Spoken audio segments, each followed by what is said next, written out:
पक्षरु आपणकु स्वागत। प्रतिवर्ष भली श्रीराम चेतना जागरण संघ पक्षरु एवर्ष मर्यादा पुरुष प्रभु श्रीराम को जन्म उत्सव पालन अवसर रे हेबाकु थिबा विशाल पदयात्रा प्रस्तुति चूड़ांत पर्याय रे पहुंची।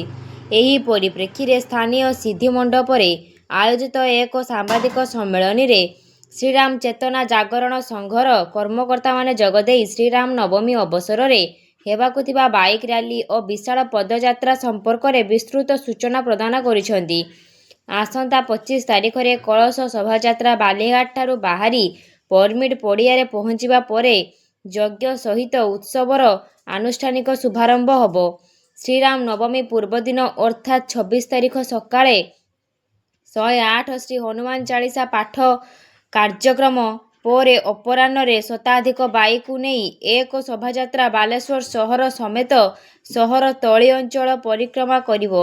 सेहीपरि 27 तारिख रविवार अपराह्न 3टा समय विशाल पदयात्रा स्थानीय परमिट पड़ियारू बाहरी सहर परिक्रमा पूर्वक पुणी सेहिठारे पहुंचीबो बोली श्रीराम चेतना जागरण संघर कर्मकर्ता माने सूचना देइछंती।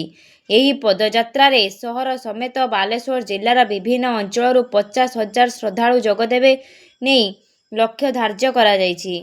शोभायात्रा रे श्रीराम दरबार झांकी बजा ढेंकानाल सिंघी बाजा पुरीर शंखुआ दल आदिवासी धुमुसा बाजा एकाधिक कीर्तन दल श्री हनुमान मूर्तिर बेढ़ा महादेवों मूर्ति सह मेढ़ सामिल हेबो।